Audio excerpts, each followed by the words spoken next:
想要追踪某人的行踪，无论他身处何方，只要他携带并开启手机，你便能迅速地锁定他的精准位置，而且就算他已经把你从通讯录中拉黑或者删除也没有关系，你只要记得他的电话号码就行了，那么他的所在位置便会立刻的呈现在你的眼前。有没有很好奇，知不知道应该怎么样来操作的？别急，我来告诉你。其实这个就是手机里隐藏的一个神奇的功能，而且每个手机都有这个功能。想不想学？那就跟着我的讲解操作。担心自己记不住的，先点赞收藏起来。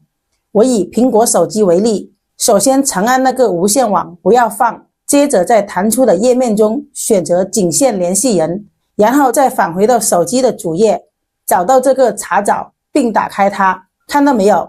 这里会出现一个开始共享位置，然后在联系的这里输入你要找的对方的电话号码，接着点击发送就可以了。这个时候你会发现出现一个蓝色的圆圈，这个就是它的位置信息。学会没有？觉得有用的记得关注我，谢谢大家。